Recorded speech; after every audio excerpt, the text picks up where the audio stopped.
Ceci est la Terre, il y a 335 millions d'années. Je n'existais pas encore, mais il n'y a qu'un supercontinent, la Pangée, tu vois? Regardons-les se déplacer en avance rapide. Ok, on y est, il vient juste de se séparer en deux énormes morceaux. L'Australie va par ici, l'Amérique du Nord et du Sud par là.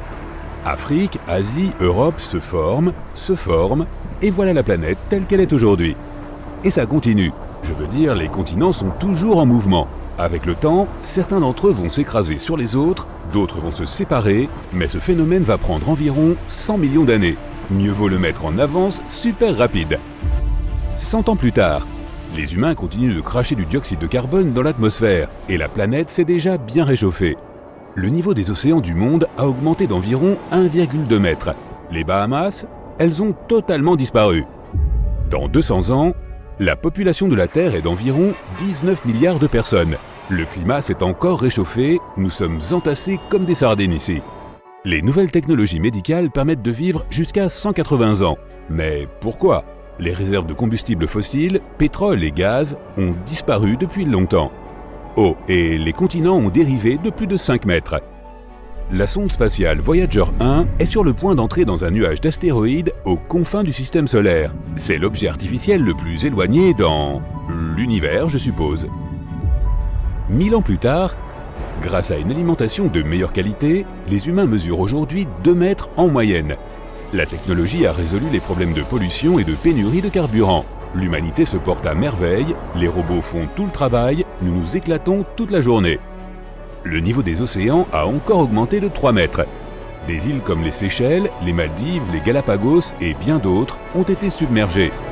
Le Danemark, les Pays-Bas, l'Est de l'Angleterre, la Thaïlande et le Vietnam ne sont que partiellement sous l'eau. Il y a eu une énorme migration humaine ces 100 dernières années. Avance rapide d'environ 5000 ans. Nous sommes en 8113. L'humanité se prépare à ouvrir la crypte de la civilisation. C'est une pièce hermétiquement fermée en Géorgie, aux États-Unis. Elle a été créée en 1940 et elle est remplie d'environ 800 livres sur microfilm, d'enregistrements de voix de personnes célèbres. Elle est également remplie de trucs de technologie de l'époque, comme un grille-pain, une radio et une machine à écrire. Des gens géniaux ont créé la crypte de la civilisation au cas où les humains subiraient une catastrophe majeure dans un avenir lointain et devraient reconstruire la civilisation à partir de zéro. On recommencerait tous à utiliser des machines à écrire. Dans 15 000 ans, notre planète a changé d'inclinaison et le désert du Sahara est maintenant un paradis tropical. Des années de pluie ont transformé le désert sec en une jungle sauvage. Dans 30 000 ans, la sonde spatiale Voyager 1 a enfin quitté le nuage d'astéroïdes aux confins de notre système solaire. Si elle n'entre pas en collision avec quoi que ce soit, elle volera dans l'espace lointain, sombre et ouvert pendant très longtemps. Dans 50 000 ans, le climat change beaucoup. La température sur Terre commence à baisser et nous approchons du début d'une nouvelle ère glaciaire. Le signal radio contenant un message spécial « Bonjour à tous les extraterrestres » envoyé dans l'espace en 1974, a atteint sa destination. Le message contenait le système numérique humain ainsi que des données sur notre ADN et notre système solaire. S'il y avait quelqu'un à l'autre bout pour recevoir ce signal, nous pourrions avoir une réponse de leur part. Dans 100 000 ans, l'une des plus grandes étoiles connues dans notre galaxie, Canis Majoris, explose avec une force énorme. L'explosion de cette supernova peut être vue depuis la Terre, même en plein jour. Et les nuits sont beaucoup plus lumineuses à cause de la nouvelle forte lueur dans le ciel nocturne. Quoi de neuf sur Terre ? Des supervolcans entrent en éruption un peu partout. Ces volcans crachent des quantités colossales de lave et de cendres partout. D'épais nuages noirs couvrent la majeure partie du ciel. Cela empêche les rayons du soleil d'atteindre le sol et la température de notre planète baisse encore plus. Les humains vivent principalement sous terre de toute façon, alors ce n'est pas grave. Comme les étoiles se déplacent progressivement dans des directions différentes, les constellations habituelles commencent à changer de forme. Bientôt, nous allons devoir trouver des noms de constellations totalement nouveaux. Dans 250 000 ans, oh, une nouvelle île est sur la carte. En 2021, c'était juste un volcan sous-marin, quelque part dans le Pacifique. Après avoir craché de la lave pendant des milliers d'années, il a finalement atteint la surface de l'océan et s'est échappé à l'air frais. Les chutes du Niagara ont disparu depuis longtemps, et les lacs Erie et Ontario se sont unis pour former un immense superlac. Dans 300 000 ans, Le système stellaire triple WR104 est sur le point d'exploser. Il tourne à une vitesse vertigineuse et il est possible que les radiations de l'explosion atteignent la Terre. Cela ferait beaucoup de dégâts à toute vie sur notre planète. Voyager 1 atteint l'étoile la plus brillante du ciel nocturne, Sirius. Une étoile pas très drôle du tout. C'est vraiment sérieux, elle est à 8,6 années-lumière de la Terre. Dans 500 000 ans, les scientifiques sont pratiquement sûrs qu'une énorme météorite pourrait tomber sur la Terre d'un jour à l'autre. Elle pourrait même avoir la taille de 8 terrains de football. L'impact d'une météorite aussi massive provoquerait une explosion si puissante que son bruit serait entendu sur tous les continents. Cela serait suivi de tremblements de terre super puissants et de tsunamis plus hauts que le sympa Empire Municipal Building Tower, machin truc. Ok, je viens d'inventer ça, mais qui sait ce que nous construirons dans le futur? Dans 1 million d'années, l'étoile solitaire Gliese 710 vient très près de notre système solaire. Nous sommes entourés d'un énorme bouclier d'astéroïdes appelé le nuage de Oort, et l'étoile solitaire commence à affecter les astéroïdes qui s'y trouvent. Elle les attrape, les fait tourner et les projette vers le centre de notre système solaire. Des comètes, des grosses, commencent à tomber sur notre planète tout le temps, causant plus de tsunamis et de tremblements de terre. Dans 10 millions d'années, la mer Rouge s'étend progressivement dans le rift est-africain. L'Afrique est maintenant divisée en deux par un nouveau golfe océanique. La molécule d'ADN humaine s'est complètement décomposée. Mais ce n'est pas grave, nous sommes devenus totalement numériques sans aucun problème de vieillissement. Ce qui est vraiment cool, c'est que les autres animaux ont beaucoup évolué et changé de façon incroyable. Grâce à une interface simple, nous sommes en mesure de parler aux dauphins, aux chimpanzés, aux chiens et aux chats. Il s'avère que les chats ne sont pas ronchons, ils sont juste occupés à contempler la vie. Dans 25 millions d'années, la faille de San Andreas s'est récemment déchaînée et a provoqué l'inondation du golfe de Californie dans la vallée centrale. Il y a une nouvelle mer sur la côte ouest de l'Amérique du Nord. Dans 50 millions d'années, l'Afrique vient d'entrer en collision avec l'Eurasie. La mer Méditerranée a totalement disparu. Il y a une nouvelle, plus haute montagne du monde, son nom, le mont Everest bien sûr. L'Australie continue son voyage vers le nord. Elle est déjà entrée en collision avec l'Asie du Sud-Est il y a quelques millions d'années. Les quelques colonies humaines encore présentes sur Mars doivent faire leur bagage. Phobos, une des lunes de Mars, commence à orbiter à une altitude de plus en plus basse, ce qui n'est pas bon. Elle fait environ 22,5 km de large, alors ça va être désagréable. Dans 60 millions d'années, les montagnes rocheuses canadiennes, ce n'est plus qu'une gigantesque plaine plate. Dans 80 millions d'années, il ne reste plus qu'une seule île à Hawaï. Toutes les autres ont disparu sous l'eau depuis longtemps. Mais juste à côté, une toute nouvelle chaîne d'îles hawaïennes a émergé. Enfin, dans 100 millions d'années, on a réussi. L'Atlantique se réduit à néant, les Amériques se frottent presque à l'Afrique a déjà fusionné avec l'Eurasie, nous avons à nouveau un super continent. Bonjour, Pangea Proxima. Toutes traces de vie humaine ont disparu ou sont profondément enterrées sous terre. Le mouvement des continents a détruit les tunnels, les routes, les bâtiments, les ponts. Les animaux et les plantes règnent désormais en maîtres sur la Terre. Alors, où sont tous les humains? Eh bien, tu te souviens que nous avons fait le saut vers le numérique il y a environ 90 millions d'années. Et ça continue. Des trillions d'esprits humains vivent sur un énorme disque dur dans un vaisseau spatial en orbite autour de la Terre. La température très basse de l'espace permet de garder le disque bien au frais. Nous avons des millions de sociétés, de langues et de cultures différentes, tout comme il y a 100 millions d'années. La seule différence, nous sommes tous de petits 1 et 0 dans un immense univers numérique que nous avons créé. Et oui, le football existe toujours. T'es-tu déjà demandé à quoi ressembleront les bâtiments du futur? Accroche-toi bien, car l'intelligence artificielle entend bien révolutionner le monde de l'architecture. L'IA est un allié de poids. Elle peut donner aux architectes d'incroyables outils novateurs afin de créer des structures à couper le souffle, qui ne sont pas seulement surprenantes, mais aussi efficaces que respectueuses de l'environnement. Voyons donc à quoi pourrait ressembler notre avenir proche. Tout d'abord, tu sais que les grandes villes peuvent être congestionnées, voire carrément oppressantes, n'était-ce pas? Eh bien, devine quoi? L'IA est là pour rattraper la situation et accroître l'efficience de nos métropoles. Imagine que tu pilotes ta voiture volante. Et oui, ça aussi c'est possible. Grâce à l'IA, la circulation est fluide. Fini les embouteillages interminables.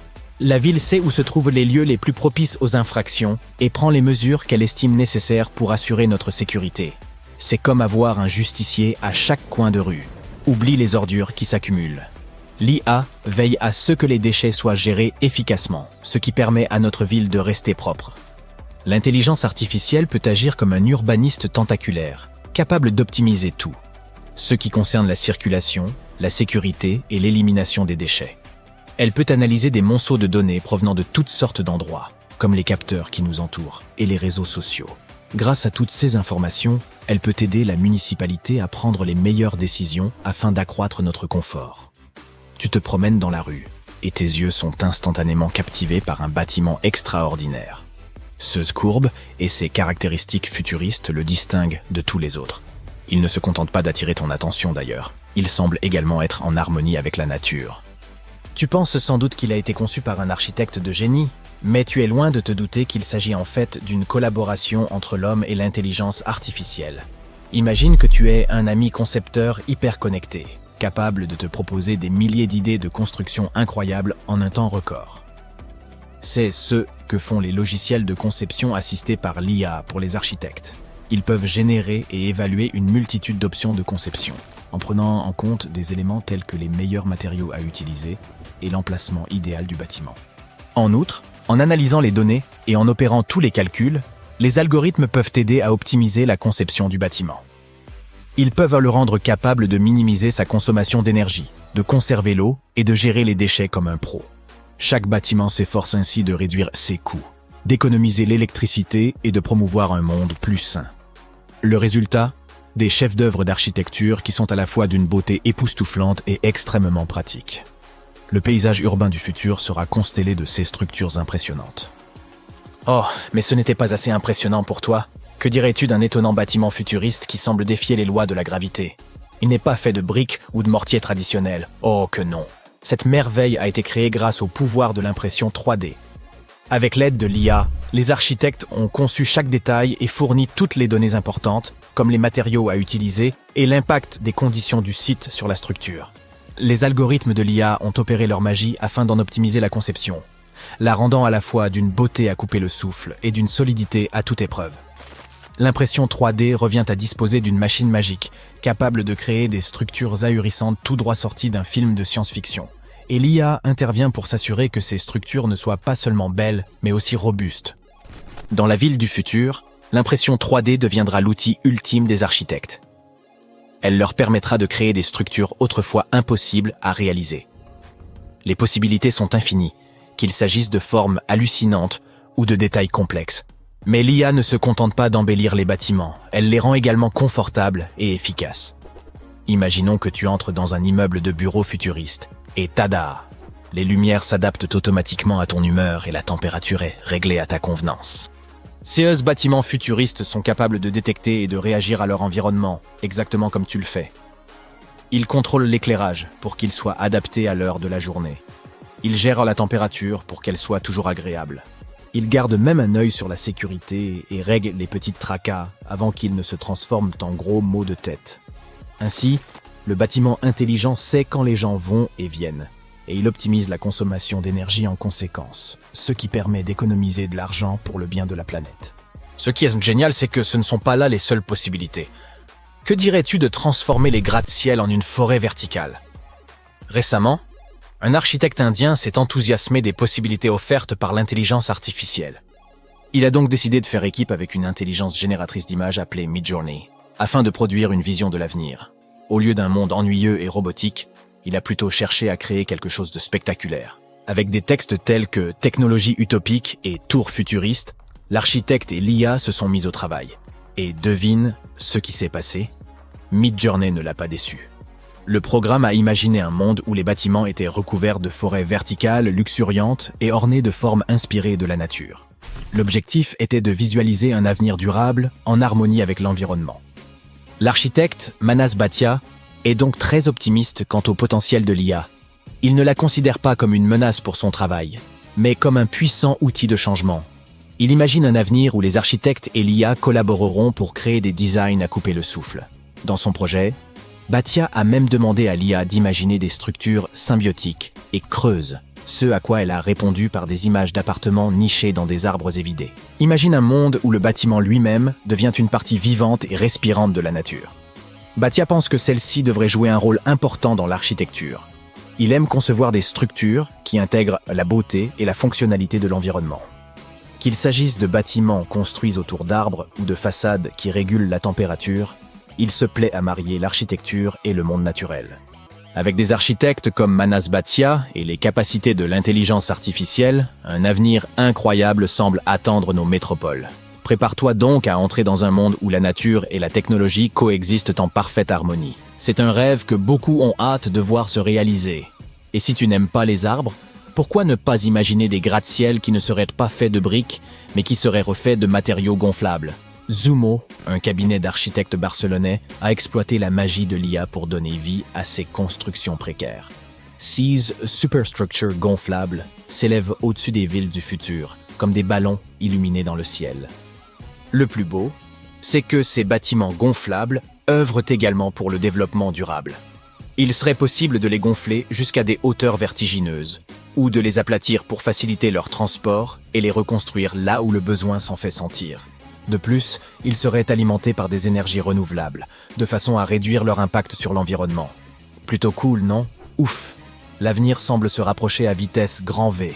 L'intelligence artificielle pourrait bien devenir la sauce secrète qui rendra le travail des architectes encore plus impressionnant.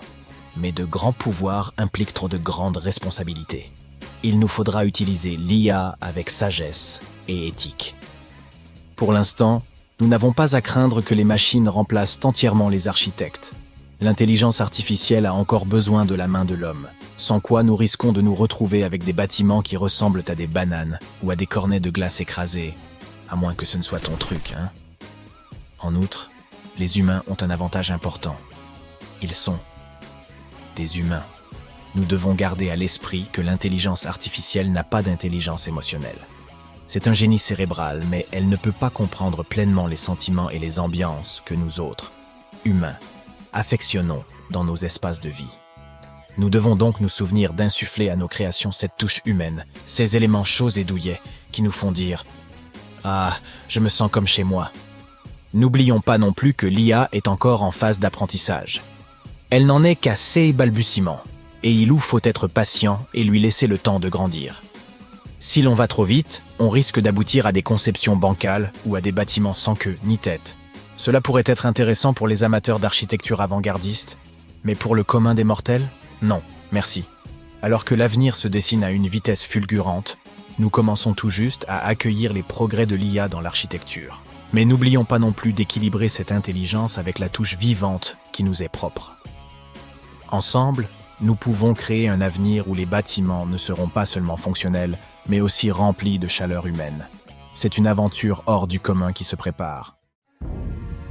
De nos jours, il vaut mieux prendre l'avion si l'on veut se rendre de New York à Londres.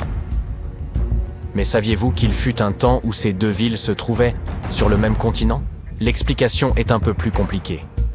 Tout d'abord, ces deux villes n'existaient pas à l'époque. Mais les plaques tectoniques sur lesquelles elles se trouvent aujourd'hui étaient beaucoup plus proches. Il y a près de 200 millions d'années, tous les continents de notre planète se sont réunis pour former un grand supercontinent. Cet énorme morceau de terre était entouré d'un seul océan. Nous appelons aujourd'hui cet immense continent la Pangée. Certaines parties de ce continent se sont séparées et se sont éloignées, et c'est ainsi que nos cartes sont arrivées à leur configuration actuelle. Il existe même une expérience intéressante que vous pouvez réaliser pour tester cette théorie. Trouvez une carte en ligne et imprimez-la sur une feuille de papier. Il vous suffit ensuite de découper tous les continents. Lorsque vous commencerez à jouer avec eux, vous remarquerez rapidement qu'ils semblent s'emboîter les uns dans les autres, comme les pièces d'un puzzle.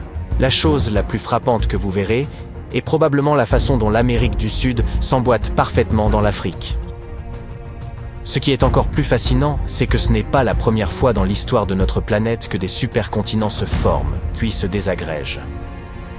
Les scientifiques ont découvert que cela s'est déjà produit au moins 3 fois.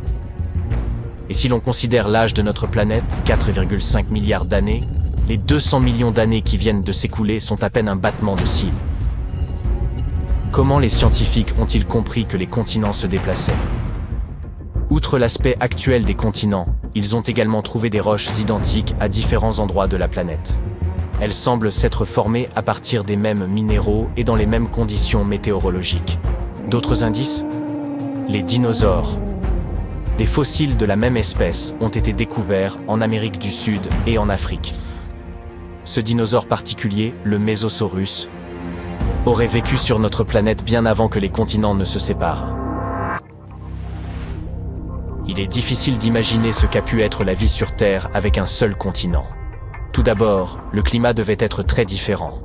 En effet, la partie médiane de la Terre était probablement très sèche et ne disposait que de peu ou d'aucune source d'eau. De plus, elle était probablement cachée derrière de nombreuses chaînes de montagnes. Celle-ci aurait également constitué une barrière contre l'humidité et les précipitations. Cependant, les géologues ont également étudié des gisements de charbon aux États-Unis et en Europe. Ceux-ci semblent montrer qu'au moins une partie de l'ancien supercontinent, qui était proche de l'équateur, devait être une incroyable forêt tropicale, tout comme celle que l'on trouve aujourd'hui en Amazonie. Le charbon apparaît lorsque des restes de plantes et d'animaux se trouvent pris dans des eaux marécageuses. Si l'eau exerce une pression suffisante, la substance se transforme d'abord en tourbe, puis en charbon. Notre planète a existé dans cette configuration continentale pendant plus de 100 millions d'années. Et pendant cette période, il y avait déjà beaucoup de vie sur Terre. C'était l'époque idéale pour être un insecte. Des animaux comme les coléoptères et les libellules ont prospéré. À la même époque, la Terre était parcourue par le prédécesseur de tous les mammifères, le synapside. La vie au sein de la Pangée a été durement éprouvée au cours d'une période ultérieure. On pense qu'une comète ou un astéroïde a atterri sur la surface de la Terre il y a environ 251 millions d'années.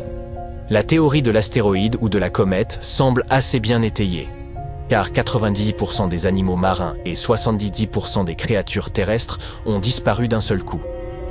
La comète n'est peut-être pas la seule cause de cette extinction massive. À la même époque, il y a eu une importante activité volcanique dans le nord de l'Asie, qui a également pu perturber la vie sur Terre. Nous ne le remarquons peut-être pas, mais les continents continuent de se déplacer en ce moment même. La configuration que nous observons aujourd'hui grâce à l'imagerie satellite ne sera certainement pas la dernière. L'Australie, par exemple, se rapproche lentement de l'Asie. Mais la preuve la plus importante que nos continents continuent de se déplacer est la partie orientale de l'Afrique. Cette région est tout simplement en train de se détacher de ses voisines. Pour en être témoin, vous devrez vous rendre dans l'un des endroits les plus chauds de la planète.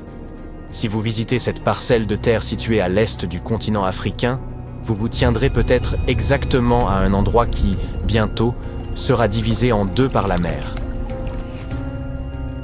Sous cette région, 3 plaques tectoniques s'écartent lentement les unes des autres.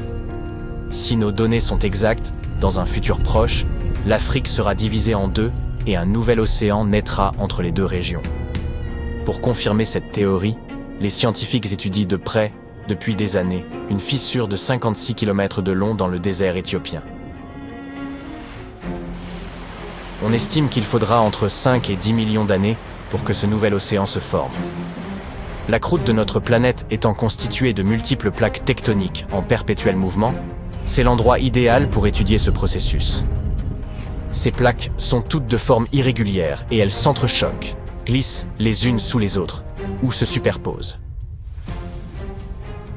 Les 3 plaques tectoniques que l'on trouve sous ce désert se déplacent également à des vitesses variées. L'une d'entre elles, la plaque arabique, s'éloigne de l'Afrique à une vitesse d'environ 2,5 cm par an. Les 2 autres plaques se déplacent un peu plus lentement, entre 1,25 cm et 5 mm par an.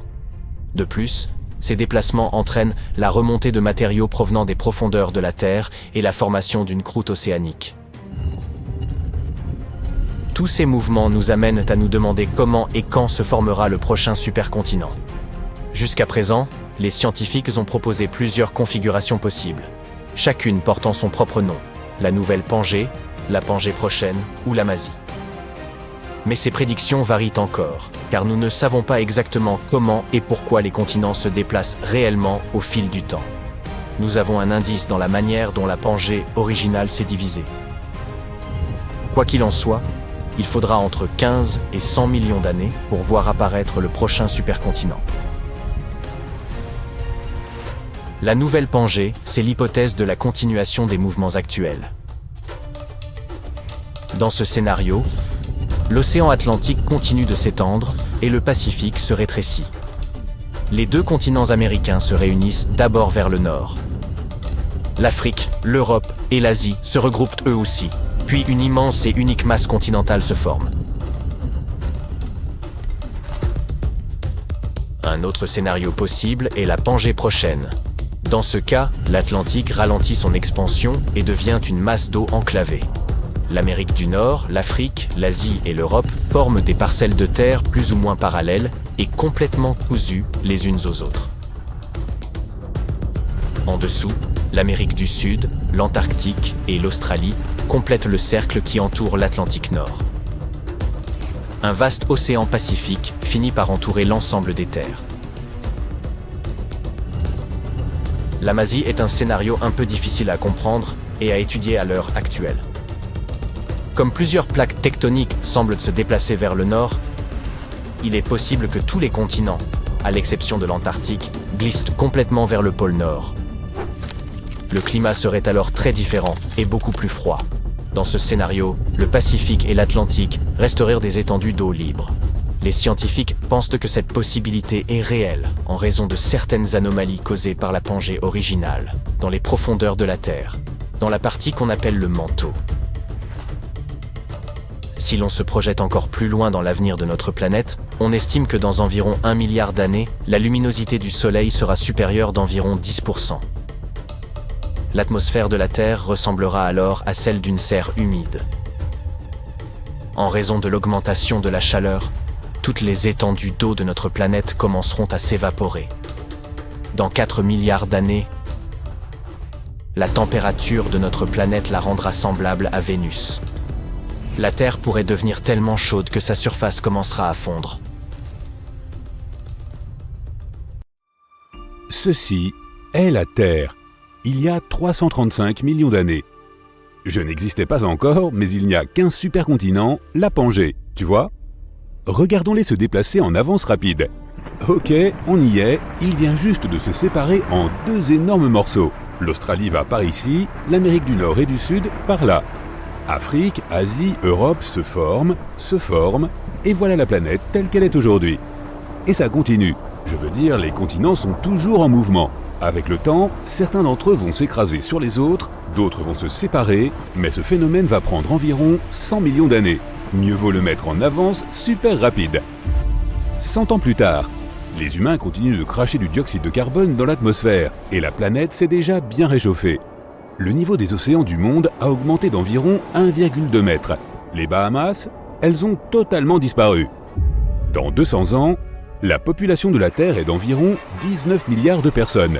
Le climat s'est encore réchauffé, nous sommes entassés comme des sardines ici. Les nouvelles technologies médicales permettent de vivre jusqu'à 180 ans. Mais pourquoi? Les réserves de combustibles fossiles, pétrole et gaz, ont disparu depuis longtemps. Oh, et les continents ont dérivé de plus de 5 mètres. La sonde spatiale Voyager 1 est sur le point d'entrer dans un nuage d'astéroïdes aux confins du système solaire. C'est l'objet artificiel le plus éloigné dans l'univers, je suppose.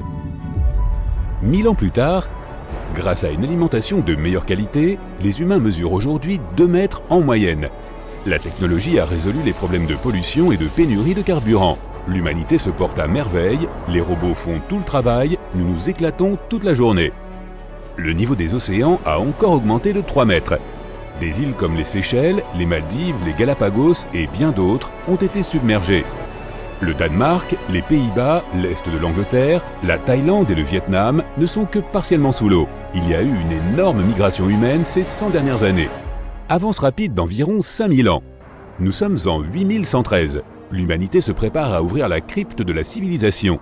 C'est une pièce hermétiquement fermée en Géorgie, aux États-Unis. Elle a été créée en 1940 et elle est remplie d'environ 800 livres sur microfilm. d'enregistrements de voix de personnes célèbres. Elle est également remplie de trucs de technologie de l'époque, comme un grille-pain, une radio et une machine à écrire. Des gens géniaux ont créé la crypte de la civilisation au cas où les humains subiraient une catastrophe majeure dans un avenir lointain et devraient reconstruire la civilisation à partir de zéro. On recommencerait tous à utiliser des machines à écrire.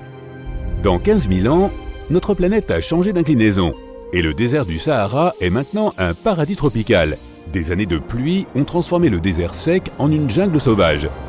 Dans 30 000 ans, la sonde spatiale Voyager 1 a enfin quitté le nuage d'astéroïdes aux confins de notre système solaire. Si elle n'entre pas en collision avec quoi que ce soit, elle volera dans l'espace lointain, sombre et ouvert pendant très longtemps. Dans 50 000 ans, le climat change beaucoup. La température sur Terre commence à baisser et nous approchons du début d'une nouvelle ère glaciaire. Le signal radio contenant un message spécial « Bonjour à tous les extraterrestres » envoyé dans l'espace en 1974 a atteint sa destination. Le message contenait le système numérique humain ainsi que des données sur notre ADN et notre système solaire.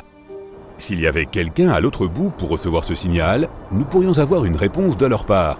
Dans 100 000 ans, l'une des plus grandes étoiles connues dans notre galaxie, Canis Majoris, explose avec une force énorme. L'explosion de cette supernova peut être vue depuis la Terre, même en plein jour. Et les nuits sont beaucoup plus lumineuses à cause de la nouvelle forte lueur dans le ciel nocturne. Quoi de neuf sur Terre? Des supervolcans entrent en éruption un peu partout. Ces volcans crachent des quantités colossales de lave et de cendres partout. D'épais nuages noirs couvrent la majeure partie du ciel. Cela empêche les rayons du soleil d'atteindre le sol et la température de notre planète baisse encore plus. Les humains vivent principalement sous terre de toute façon, alors ce n'est pas grave. Comme les étoiles se déplacent progressivement dans des directions différentes, les constellations habituelles commencent à changer de forme. Bientôt, nous allons devoir trouver des noms de constellations totalement nouveaux. Dans 250 000 ans, oh, une nouvelle île est sur la carte. En 2021, c'était juste un volcan sous-marin, quelque part dans le Pacifique. Après avoir craché de la lave pendant des milliers d'années, il a finalement atteint la surface de l'océan et s'est échappé à l'air frais. Les chutes du Niagara ont disparu depuis longtemps, et les lacs Erie et Ontario se sont unis pour former un immense superlac. Dans 300 000 ans, le système stellaire triple WR104 est sur le point d'exploser. Il tourne à une vitesse vertigineuse et il est possible que les radiations de l'explosion atteignent la Terre. Cela ferait beaucoup de dégâts à toute vie sur notre planète. Voyager 1 atteint l'étoile la plus brillante du ciel nocturne, Sirius. Une étoile pas très drôle du tout. C'est vraiment sérieux, elle est à 8,6 années-lumière de la Terre. Dans 500 000 ans, les scientifiques sont pratiquement sûrs qu'une énorme météorite pourrait tomber sur la Terre d'un jour à l'autre. Elle pourrait même avoir la taille de 8 terrains de football. L'impact d'une météorite aussi massive provoquerait une explosion si puissante que son bruit serait entendu sur tous les continents. Cela serait suivi de tremblements de terre super puissants et de tsunamis plus hauts que le sympa Empire Municipal Building Tower, machin truc. Ok, je viens d'inventer ça, mais qui sait ce que nous construirons dans le futur? Dans 1 million d'années, l'étoile solitaire Gliese 710 vient très près de notre système solaire. Nous sommes entourés d'un énorme bouclier d'astéroïdes appelé le nuage de Oort, et l'étoile solitaire commence à affecter les astéroïdes qui s'y trouvent. Elle les attrape, les fait tourner et les projette vers le centre de notre système solaire.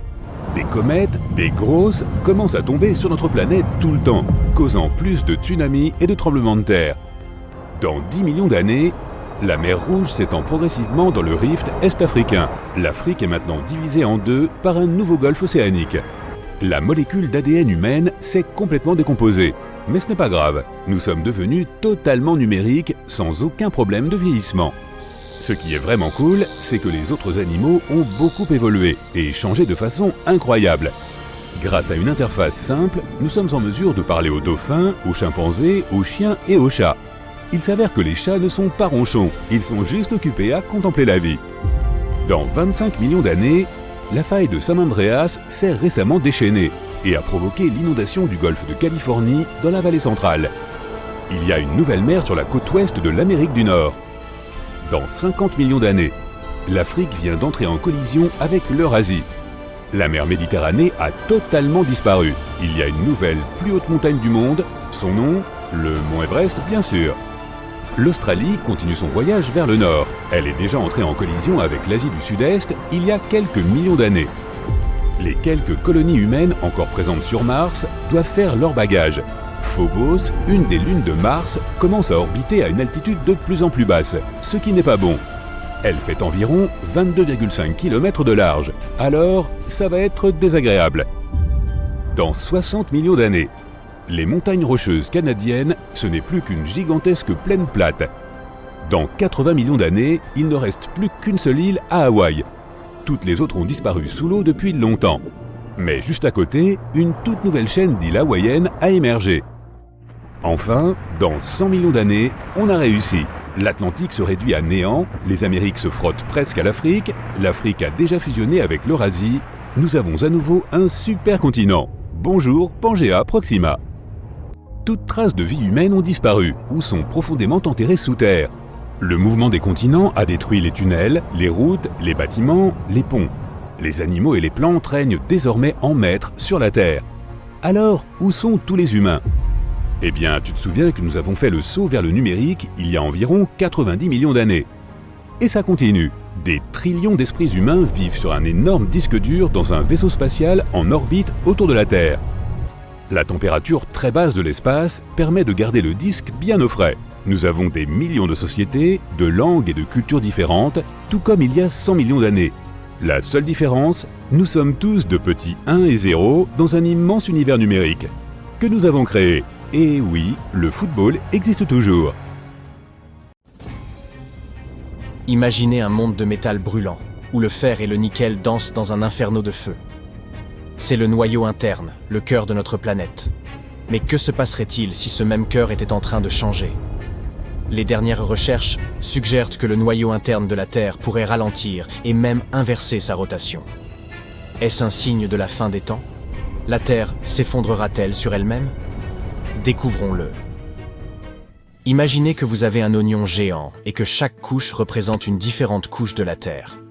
Le centre de cet oignon, la partie que vous ne pouvez jamais atteindre, représente le noyau interne de la Terre. C'est comme une terre mystérieuse où personne n'a jamais mis les pieds. Pourtant, les scientifiques tentent de percer ses secrets depuis des siècles. Imaginez plonger profondément au centre de la terroir, au-delà de la croûte, du manteau, et enfin, à 2897 km sous la surface, où vous atteindriez le noyau interne. C'est une boule de métal brûlant, composée de fer solide et de nickel, et elle est si chaude qu'elle brille d'un blanc éclatant. Elle est également entourée d'un noyau externe liquide. Cet endroit mystérieux est incomparable à tout autre sur notre planète. Et, tenez-vous bien, il tourne sur son propre axe. Le noyau interne est comme une tornade de feu qui tourbillonne constamment, générant chaleur et énergie de l'intérieur vers l'extérieur. Mais pourquoi est-il si important d'étudier ce petit morceau de la Terre ? Eh bien, il est responsable de la création de notre champ magnétique. Ce champ magnétique est important à étudier car il nous protège des radiations nocives du Soleil. Il est généré par le mouvement du métal en fusion dans le noyau externe de la Terre et la rotation de la Terre. Ces mouvements produisent des courants électriques qui créent ensuite le champ magnétique. C'est comme un bouclier qui nous protège et aide à maintenir notre planète en bonne santé et en sécurité. Mais il reste encore tant de choses que nous ne connaissons pas sur le noyau interne. Par exemple, comment s'est-il formé ? Les scientifiques pensent donc qu'il a commencé à se solidifier il y a environ 1 milliard d'années. Mais pourquoi cela s'est-il produit ? Quel a été le déclencheur ? Ou par exemple, qu'en est-il de la structure cristalline du noyau interne ? On pense qu'il s'agit d'un type de fer appelé fer compact hexagonal. Mais nous ne savons toujours pas si c'est effectivement le cas. En d'autres termes, nous avons de nombreuses théories. Mais, malheureusement, il n'y a aucun moyen de les confirmer. Du moins, pour l'instant. Alors, comment les scientifiques étudient-ils le noyau interne si personne ne peut s'y rendre ? Ils utilisent la sismologie. La sismologie est comme un scanner sonique pour la Terre. Vous envoyez des ondes sonores à travers la Terre et mesurez la manière dont elles rebondissent pour voir ce qui se trouve à l'intérieur. C'est essentiellement ainsi que nous avons découvert le noyau interne dans les années 1930. Imaginez que vous écoutez les ondes sonores avec votre machine de sismologie spéciale. Soudain, vous entendez un bruit étrange, comme un ping. Il est différent des autres sons que vous avez entendus, et vous ne pouvez pas expliquer pourquoi. Vous continuez à écouter, et vous entendez le ping, à nouveau. Et encore, vous commencez à réaliser que ce ping se produit chaque fois que l'onde sonore atteint le centre de la Terre. Vous étudiez de plus en plus les données, et finalement, vous comprenez. La Terre possède un noyau interne solide. Cette découverte a été une grande percée, et nous a aidé à mieux comprendre ce qui se trouve à l'intérieur de notre planète, et comment elle fonctionne. En ce moment, les scientifiques utilisent également quelque chose de similaire pour étudier ce qui se trouve à l'intérieur de notre planète. Lorsque des tremblements de terre se produisent, des ondes traversent la Terre et rebondissent sur différentes couches, y compris le noyau interne. En étudiant ces ondes, les scientifiques peuvent apprendre des propriétés du noyau interne, telles que sa densité et sa température. Ils résolvent essentiellement un mystère en rassemblant de petits indices. Et chaque nouvelle découverte nous rapproche un peu plus de la compréhension. Le noyau interne est une partie unique et fascinante de notre planète. C'est un lieu où les lois de la physique fonctionnent différemment de celles à la surface. Et c'est un endroit où les scientifiques tentent encore de démêler ces nombreux mystères. Et voici l'un d'eux. Pour une raison quelconque, le cœur de notre planète est sur le point de cesser de tourner. Une nouvelle étude à ce sujet a été publiée dans Nature Géosciences. Elle a été réalisée par des chercheurs de l'Université de Pékin en Chine. Elle a révélé un énorme rebondissement. Les scientifiques ont découvert que le taux de rotation du noyau interne avait considérablement ralenti. C'est quelque chose que personne n'attendait, mais selon les résultats de leur étude, le ralentissement a commencé dès 2009. Et ce n'est pas tout. Leurs résultats suggèrent également que le noyau interne pourrait inverser sa rotation.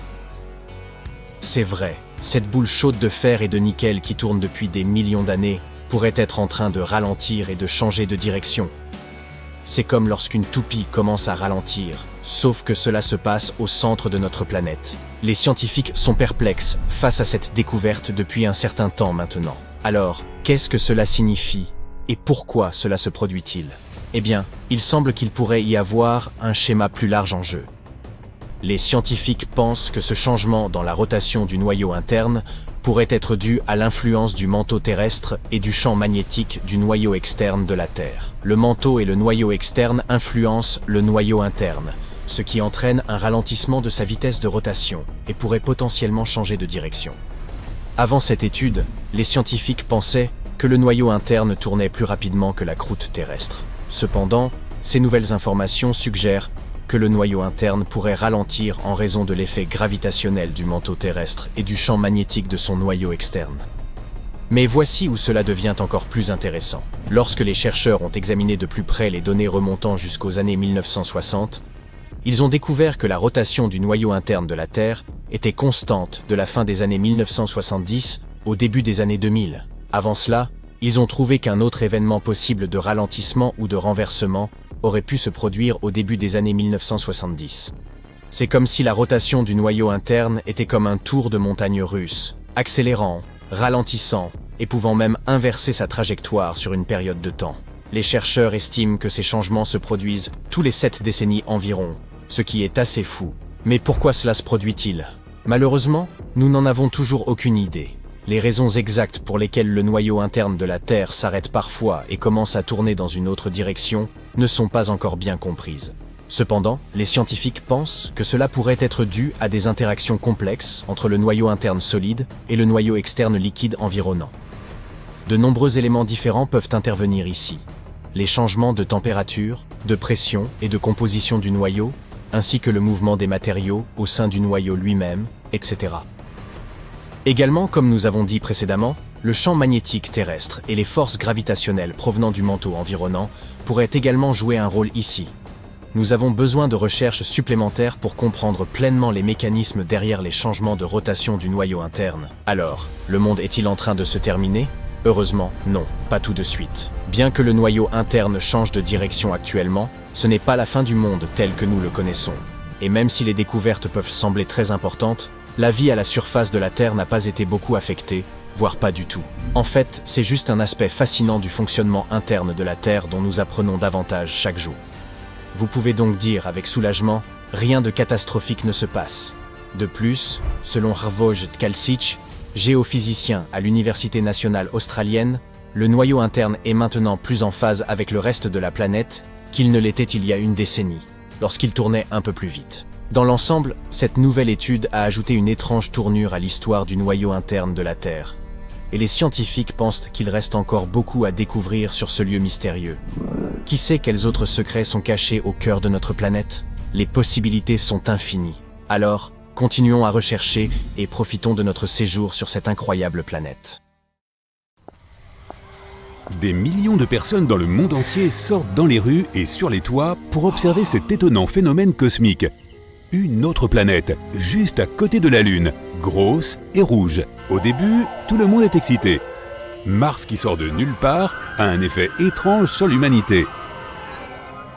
Tout comme la Lune peut affecter l'état psychologique et physique de certaines personnes, la visite inattendue de Mars amène les gens à se comporter de façon assez étrange. Chaque nuit, le ciel est éclairé par la lumière blanche de la Lune et la lueur rouge de Mars. Beaucoup de gens ressentent une sorte d'insomnie instantanée. Certains arrêtent même de boire du café car ils ne se sentent plus fatigués. Mars fait ressortir l'énergie, voire même un peu de sauvagerie chez les gens. Elle les fait rire davantage et rend même quelques pauvres gens fous. Ils commencent à sortir de chez eux plus souvent et à profiter de ce ciel nocturne inhabituel. Quelques jours plus tard, tout le monde peut voir ce qui se passe. Mars grossit. Les scientifiques annoncent que la planète rouge se dirige lentement vers la Terre. La collision est inévitable. Les Terriens n'ont plus que quelques années à vivre. Il y a quelques mois, un énorme astéroïde s'est écrasé sur la planète rouge avec une telle force que Mars a tout simplement quitté son orbite et s'est mise à dériver. La probabilité que Mars se rapproche de la Terre a toujours été assez élevée. Après environ 3 secondes d'annonce, la nouvelle est devenue virale et la panique s'est installée. La situation est de plus en plus grave. Plus Mars se rapproche, plus cela affecte les gens sur le plan physique. Des centaines de vidéos apparaissent montrant des simulations de collision entre Mars et la Terre. Et il n'y a jamais de happy end. Tu veux voir ce qui va se passer? Demande une célèbre blogueuse à ses abonnés. La Terre est presque entièrement recouverte d'eau. Et Mars n'est que poussière, sable et roches. Puis elle place une énorme pastèque au milieu de sa chambre. Du coin opposé, elle lance une boule de bowling vers le fruit et c'est un strike. Mars semble presque de la même taille que la Lune à présent. Elle est sur le point d'entrer dans l'orbite de cette dernière et elle affecte le champ magnétique de la Terre. Inondations, ouragans, tsunamis, orages puissants, c'est de pire en pire. Les animaux deviennent fous, les oiseaux ne migrent plus vers le sud, les aurores, autrefois polaires, apparaissent dans les Caraïbes. L'économie n'encaisse pas si bien la nouvelle. Les gens cessent de se rendre au travail. Pourquoi continuer à travailler? Ils veulent juste s'amuser et être avec leurs proches. Il y a assez de ressources sur la planète pour tenir jusqu'à la catastrophe. Alors, personne n'essaie de régler les problèmes de la Terre. Les vêtements, la nourriture, les voitures, les yachts, tout perd sa valeur et devient gratuit. Chaque jour, d'énormes fêtes de rue apparaissent dans le monde entier. Les gens décident de vivre leurs derniers mois dans la paix et l'harmonie. La catastrophe mondiale unit l'humanité comme jamais auparavant.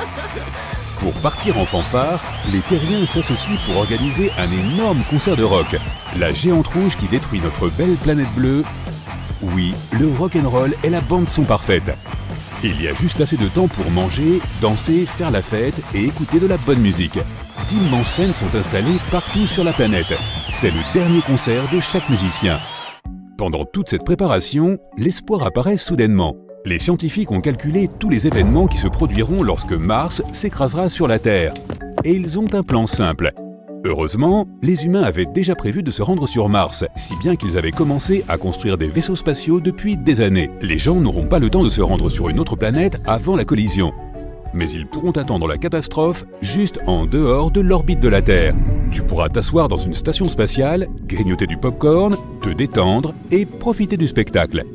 Lorsque la poussière retombera, il sera peut-être possible de retourner sur Terre, ou ce qu'il en reste. Après avoir pris connaissance de ce plan, les gens commencent à travailler nuit et jour pour terminer les vaisseaux, tout le monde participe. Il reste encore 2 ans avant le grand jour. Les immenses scènes de concert sont transformées en d'autres stations spatiales. Mars donne maintenant plus d'énergie aux gens et grâce à un incroyable travail d'équipe, les gens parviennent à créer des milliers de stations en quelques mois seulement. Voilà ce qui arrive lorsque 7 milliards de personnes travaillent ensemble. Fermiers, kinésithérapeutes, cuisiniers, ingénieurs, athlètes, comptables, tout le monde travaille de concert. Mars est maintenant plus proche de nous que la Lune. La géante rouge bloque le soleil et notre planète est plongée dans l'obscurité. Il ne reste plus que quelques jours. Les gens travaillent comme des fourmis dans une colonie massive, mettant la touche finale à plusieurs centaines de milliers de stations spatiales. Il faut 4 jours entiers pour que tout le monde monte à bord. Sans compter le chargement des données essentielles, animaux, poissons, graines, plantes, légumes, fruits, jeux vidéo. La géante rouge doit entrer dans l'orbite de la Terre dans quelques jours. C'est à ce moment-là qu'elle prendra vraiment de la vitesse. Mars fait seulement un peu plus de la moitié de la taille de la Terre, mais dans le ciel, elle semble infiniment grosse. Les vaisseaux commencent à décoller. Les gens jettent un dernier coup d'œil autour d'eux, mémorisant chaque centimètre carré. Dans quelques heures, tout va changer pour toujours. Les stations s'envolent suffisamment loin pour sortir de l'orbite. 2 mondes qui entrent en collision devraient quand même avoir une bande-son. Les rockstars de chaque vaisseau organisent un festival de musique de l'espace. Au son impressionnant du hard rock, Mars entre dans l'atmosphère de la Terre et brûle une fine couche de sa propre surface. Cela libère une quantité incroyable d'énergie. Elle devient de plus en plus rapide et s'écrase dans l'océan Pacifique. Le souffle d'une énorme explosion balaie la planète entière. Tout est illuminé par les flammes et tout le monde sur les vaisseaux doit mettre des lunettes de soleil pour ne pas être aveuglé. Notre planète bleue est en train de se transformer en une boule incandescente. La poussière de Mars se mélange à l'eau de la Terre. La force de l'impact traverse la croûte terrestre jusqu'au magma liquide et chaud. Des centaines de morceaux de Mars, dont certains ont la taille de pays entiers, flottent en quelque sorte dans l'atmosphère. La collision génère tellement d'énergie que tous les océans bouillonnent et s'évaporent. Des mers et des rivières de métal fondu se répandent maintenant sur toute la Terre. Des jours, des semaines, des mois passent. Une ceinture composée de fragments de Mars se forme autour de la Terre, comme une version ardente des anneaux de Saturne. Il faudra beaucoup de temps avant de pouvoir atterrir en toute sécurité. Mais l'humanité ne peut pas rester en vie sur les vaisseaux pendant tout ce temps. La nourriture, l'eau et l'oxygène seront épuisés au bout de quelques années. Mais les scientifiques ont déjà un plan. Les vaisseaux actionnent un interrupteur et deviennent d'immenses chambres cryogéniques. Les vaisseaux sont équipés de panneaux énergétiques et la Terre brûlante dégage beaucoup d'énergie. Largement assez pour faire fonctionner les vaisseaux pendant que tout le monde à bord fait une sieste de quelques milliers d'années. Dès que la planète se refroidira, les humains se réveilleront. Des centaines de milliers d'années passent. Un jour, des alarmes se déclenchent simultanément sur tous les vaisseaux. Les gens se réveillent lentement. Leurs corps sont épuisés, mais après quelques milliards de tasses de café, tout le monde est prêt à partir. Sur Terre, de nouveaux continents devraient s'être formés et l'atmosphère est très probablement différente. La planète a peut-être perdu son orbite d'origine, elle tourne donc à un angle différent. Les saisons telles que nous les connaissons ont disparu. Toute l'eau sur Terre s'est évaporée dans les premières heures. Mais il y avait d'énormes glaciers sur Mars, qui ont peut-être fondu lors de l'impact. Mars a peut-être partagé son eau avec notre planète. Les nuages de poussière et de saleté devraient être retombés maintenant, et le sol devrait être assez fertile pour faire pousser des choses. Tout ce magma a probablement craché un tas de minéraux et de composés chimiques utiles. Cela va être difficile, mais l'humanité doit d'une manière ou d'une autre s'adapter à la nouvelle Terre. Les gens sont prêts à tout. Tous les terriens courent vers les fenêtres les plus proches pour voir à quoi ressemble leur planète bien-aimée après tous ces siècles. Mais où est-elle? Les gens se tordent le cou, regardent la zone vide où se trouvait la Terre. L'impact de Mars a été si fort qu'il a poussé la Terre hors de son orbite autour du Soleil, et elle a disparu. Super, qu'est-ce qu'on va faire maintenant? Un type barbu attrape une guitare et dit « On n'a plus qu'à jouer ». Vous ne le saviez peut-être pas, mais la Terre avait autrefois des anneaux. Habituellement, on pense à Saturne quand on parle d'anneaux. Mais on pense aujourd'hui que la Terre a eu sa propre bande de particules de poussière à un moment donné. C'était dû à un phénomène appelé pluie d'anneaux. Et oui, notre planète était entourée de tout un tas de petits rochers et de poussières, peut-être les restes d'une hypothétique planète appelée Theia. Cette protoplanète aurait fait partie du système solaire primitif, et on suppose qu'un jour, elle serait entrée en collision avec la Terre. Et que ce sont les énormes restes de cette collision qui auraient formé notre précieuse Lune, et que les petits morceaux auraient formé des anneaux. Dans tous les cas, des particules ont été attirées vers la surface de la Terre par la gravité. Tout cela s'est passé il y a environ 4 milliards et demi d'années. peu après la formation de notre planète. Nous le savons grâce à diverses sources. Par exemple, nous avons trouvé quelques petites perles de verre au cœur d'anciennes roches, formées, selon certains, par la chaleur intense au moment de l'entrée des particules annulaires dans l'atmosphère terrestre. Nous avons également trouvé des traces d'isotopes dans d'anciennes roches. Ces anneaux étaient beaucoup plus petits que ceux de Saturne, et ils n'étaient pas glacés. Ils ne brillaient donc pas. Ils étaient probablement constitués de roches et de poussière. Nos scientifiques pensent qu'ils se trouvaient à environ 1000 km au-dessus du niveau de la mer, et s'étendaient jusqu'à la limite de roche. Ils étaient plus éloignés de la Terre que la Station spatiale internationale et la plupart de nos satellites. Depuis l'équateur, les anneaux ressemblaient à une ligne droite dans le ciel. Mais si vous vous déplaciez vers le nord ou le sud, ils s'élargissaient, créant comme un arc. Près du pôle nord, ils prenaient des teintes crépusculaires. Mais contrairement aux anneaux de Saturne qui perdurent, ceux de la Terre furent éphémères. Et c'est à cause du Soleil. La proximité de la Terre a fait que les particules d'eau glacée, capables de se former en anneaux, se sont transformées en gaz, ne laissant rien du tout derrière elles. Les rayons ultraviolets ont ensuite éliminé le reste. Et si la Terre avait gardé ses anneaux? Imaginez le spectacle de jour comme de nuit.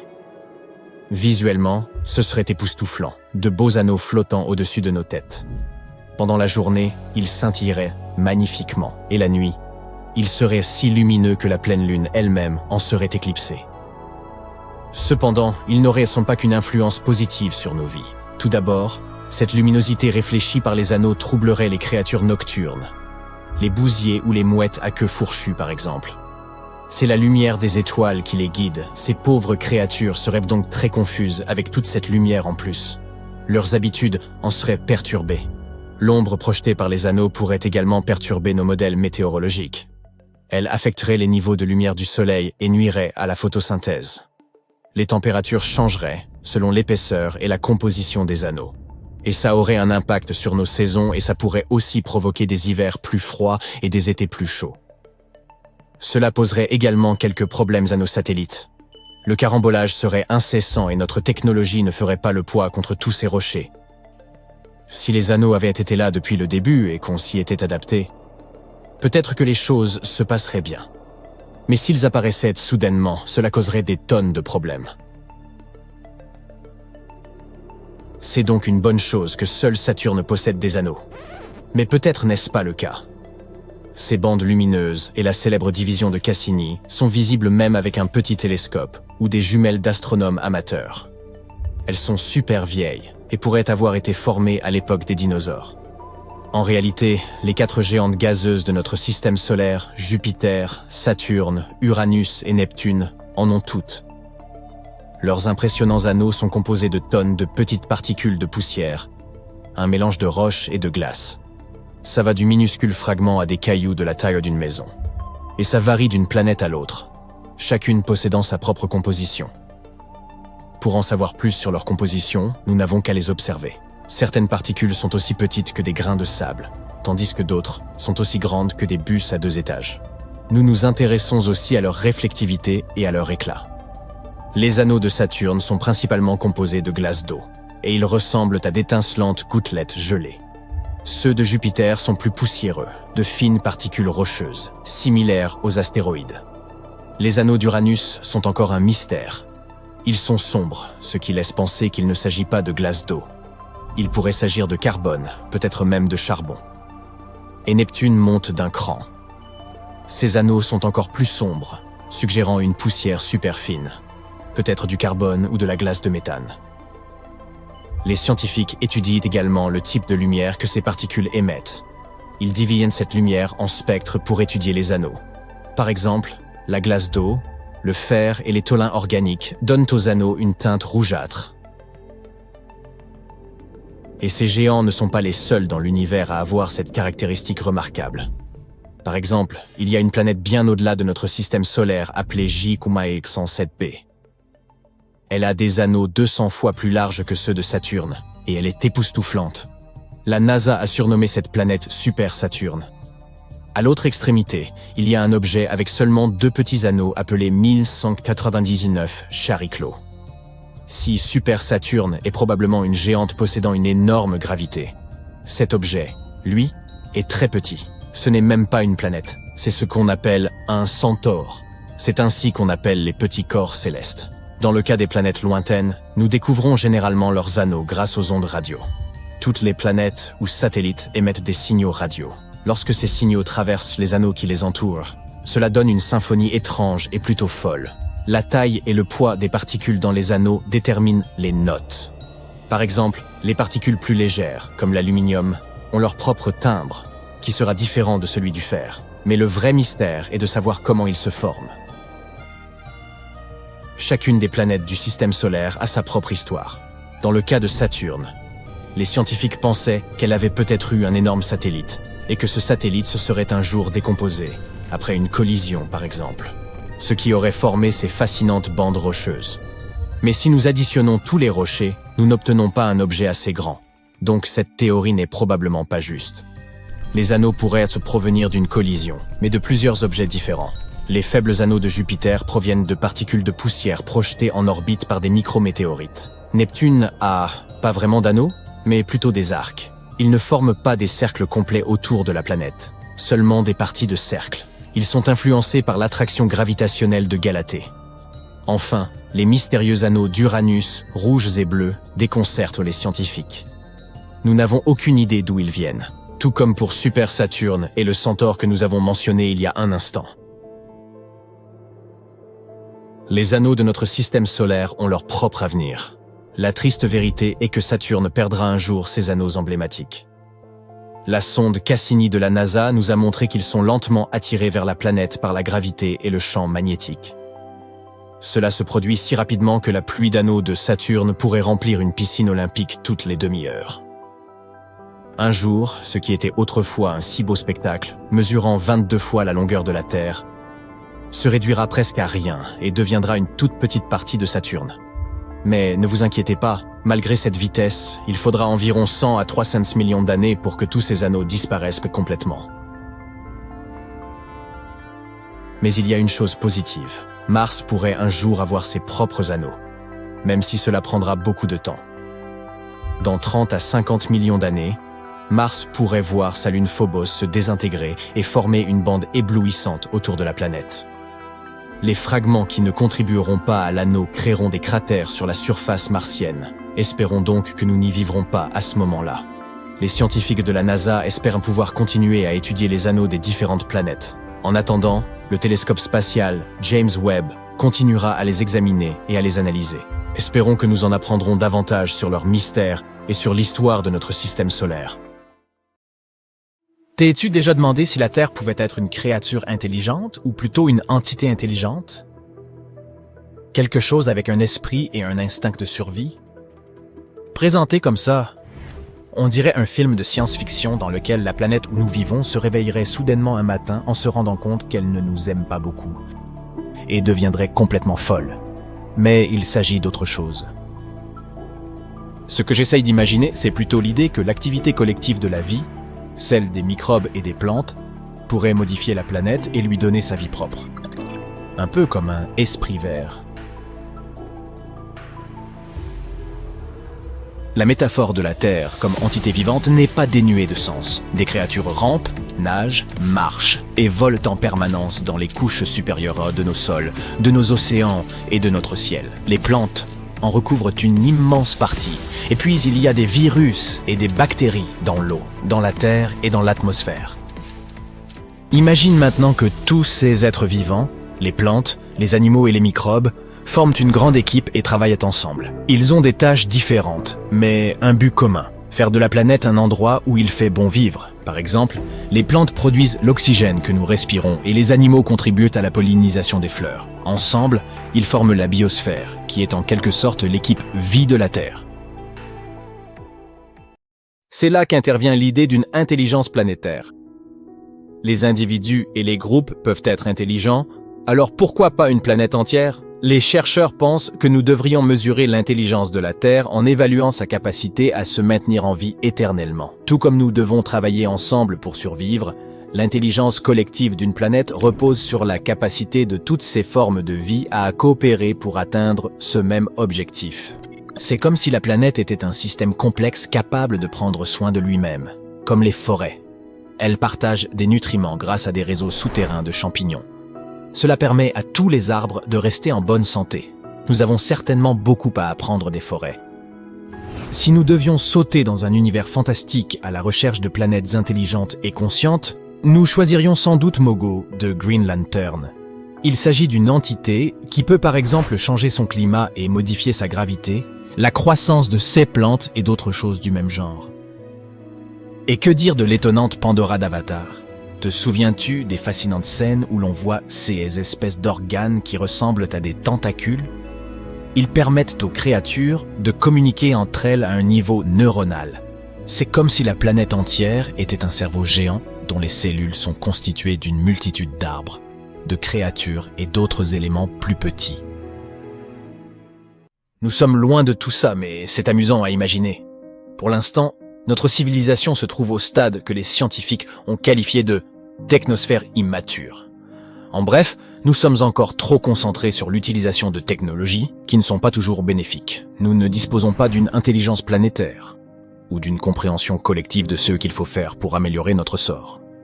Au lieu de cela, nous agissons chacun pour soi. Nous n'en sommes pas au pire des stades, bien sûr. Des chercheurs ont défini 4 stades distincts pour expliquer comment une intelligence planétaire pourrait avoir un impact sur notre avenir à long terme. Le premier stade est ce que nous appelons la biosphère immature. C'est l'époque où la vie a commencé sur Terre. Il y a des milliards d'années. Il n'y avait que des microbes et aucune végétation. Il n'y avait pas de rétroaction globale. Ce qui signifie que ces microbes ne pouvaient pas encore affecter la Terre et son atmosphère de quelque manière que ce soit. Le deuxième stade est celui de la biosphère mature. Il y a 2,5 milliards à 540 millions d'années. C'est le moment où les continents se sont stabilisés et où la biosphère a commencé à exercer une forte influence sur la Terre. Le troisième stade, connu sous le nom de technosphère immature, est celui où nous nous trouvons actuellement, avec des systèmes interconnectés de communication, de transport, d'électricité et d'informatique qui puisent leurs ressources dans les systèmes terrestres et affectent la biosphère. Le quatrième stade, la technosphère mature, est celui vers lequel la Terre devrait tendre à l'avenir. À ce moment, la technologie profitera à l'ensemble de la planète. Nous utiliserons des formes d'énergie durables. L'intelligence planétaire est le signe d'une planète mûre, et les chercheurs tentent de comprendre comment nous pouvons nous en rapprocher. Ce que nous faisons au niveau individuel a donc de l'importance. L'activité collective de la vie, comme celle des microbes ou des plantes, peut changer une planète et en faire plus qu'un simple rocher sans vie flottant dans l'espace. Grâce à la biosphère, notre planète a découvert comment développer la vie de manière autonome il y a des milliards d'années. Et ça continue. Il nous faut maintenant trouver le moyen de mettre en place un système similaire, mais cette fois-ci avec la technosphère. Il est difficile d'imaginer que les planètes puissent devenir sensibles, comme Pandora ou un autre monde imaginaire. Il y a plusieurs raisons à cela. Tout d'abord, les planètes se forment grâce à l'action commune de matériaux tels que les roches, les gaz et les liquides autour d'une nouvelle étoile. C'est comme lors d'une grande réunion de famille, où chacun apporte un ingrédient différent pour préparer un plat délicieux. Et tout comme ces ingrédients ne se transformeront pas soudainement en des êtres vivants, les matériaux d'une planète ne peuvent pas devenir des créatures conscientes par elles-mêmes. Sur Terre, après des milliards d'années de réactions chimiques complexes, des molécules ont commencé à se reproduire et à transporter des informations. Voilà comment la vie est apparue. Et la Terre est le seul exemple que nous connaissions. Voici la deuxième raison. Imagine que tu aies un grand jardin dans lequel tu plantes beaucoup de champignons et de bactéries, en espérant qu'ils deviendront intelligents et t'aideront à prendre soin de tes terres. Mais les champignons et les bactéries n'ont pas de cerveau. Et ce n'est pas comme s'ils en avaient besoin. Pour les animaux, avoir un gros cerveau n'est pas simple. Il faut beaucoup d'énergie pour le faire fonctionner. Les animaux ne deviennent donc intelligents que s'ils ont besoin de l'être pour survivre et s'épanouir dans leur environnement. Les chiens et les chats sont assez intelligents parce qu'ils doivent éviter les dangers et trouver de la nourriture. Ils n'ont pas besoin de l'intelligence humaine qui construit des maisons, crée des œuvres d'art ou invente de nouvelles technologies. Il serait donc bien difficile d'amener tous les êtres et toutes les plantes au même niveau d'intelligence. La troisième raison pour laquelle il serait difficile pour une planète de devenir intelligente est la règle fondamentale du règne animal, la survie du plus fort. Toutes les créatures rivalisent pour l'accès à l'eau, à la nourriture et à l'espace. Non seulement les différentes espèces sont en concurrence les unes avec les autres, mais les individus d'une même espèce se battent également sans arrêt. Songe par exemple aux crabes violonistes qui se battent sur la plage, ou aux loups qui se disputent leur proie, ou encore à moi lorsque je vois une place libre sur une plage bondée. Ce type de comportement ne nous conduira jamais à la coopération globale. Il y a quelques exceptions à cette règle. Par exemple, les fourmis. Elles ne sont peut-être pas les créatures les plus futées de la planète. Mais lorsqu'elles forment une colonie, elles peuvent accomplir des choses incroyables. Récolter de la nourriture bien plus grosse qu'elles, construire des fourmilières, élever des petits, et même pratiquer l'agriculture. En fait, elles agissent comme un super-organisme, toutes les fourmis travaillant ensemble à la réalisation d'un objectif commun. Les abeilles et les fourmis sont très altruistes et collaborent afin que leurs reines puissent se reproduire. Si une grande colonie de fourmis prenait le contrôle de notre monde, elle agirait comme un seul esprit et travaillerait dans son propre intérêt et dans celui de la planète, jusqu'à ce que celle-ci soit à court de ressources. Mais en réalité, il est difficile d'imaginer qu'un organisme, même un super-organisme, puisse atteindre un tel degré de conscience de soi. 5e raison. Comment communiquer? Entre eux, les insectes utilisent leurs phéromones et les humains leurs nerfs. Ces deux méthodes fonctionnent bien à une échelle réduite. Mais s'il s'agissait de faire communiquer une entité gigantesque de la taille d'une planète, je doute que ce soit rapide ou efficace. La communication au sein d'une entité comme celle-ci serait beaucoup plus lente que ceux que nous connaissons, avec nos ordinateurs et nos smartphones. Enfin, continuons à rêver de Pandora.